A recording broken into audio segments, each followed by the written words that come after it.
Hello guys! Ito nga yung nagtitrending ngayon na mini donuts. Ito nga po yung lagi ko nakikita sa FYP ng TikTok. Ito ay lulutuin natin ngayon. Ang gagamitin po namin ngayon ay pancake mixture. Ito na po mga sangkap guys.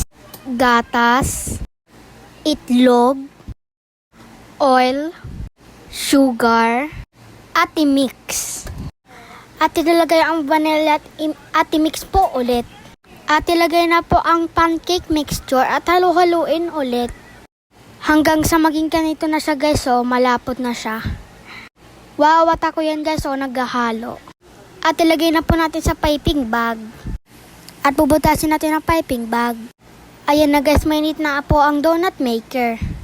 Lalagyan na po ng mama ko isa-isa ang donut maker. Hanggang sala ay mapunon lahat. Puno na siya guys, sarado na po natin at maghihintay ng 2 to 3 minutes. After 3 minutes guys, babaliktarin na po natin. Ayan na guys, ang ganda niya, ang sarap. Pag nabaliktad na po guys, ipapaluto na po natin siya ng 2 minutes na lang. Ayan na po guys, luto na. Isa-isa po nating tanggalin. At ilagay sa plato.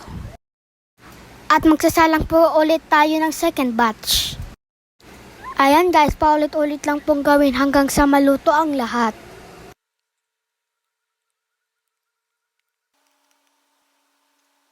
Hanggang sa maluto ang lahat guys, nagagawa po kami ng 54 pieces. At lalagyan na po namin ng toppings, chocolate syrup, lalagyan po natin lahat. At ilagay po natin ang marshmallow sa isang plato. Sa kabilang plato, lagyan po natin gatas kasi ayun lang po yung available sa amin. Tara na yan na guys, ang sarap. Wow. Tekeman time. Namiss po kami dito guys dahil sobrang trending po nito guys. At nakagawa na po kami, sobrang sarap. Thumbs up. At pinatikim po namin ang kapatid naming bunso. At nasarapan rin po sa guys. Salamat po mama dahil ginawa niyo po kami neto. Dahil sobrang sarap po neto guys, ita time slot po namin. Hanggang sa maubos po namin.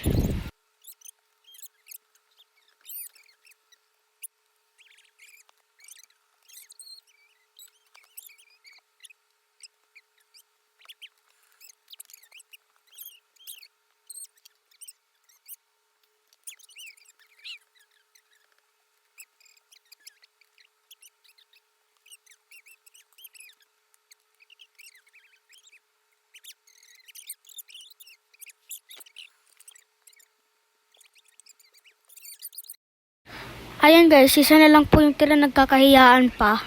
At si Sia pa lang uubos. Thank you po sa panonood. We love you guys.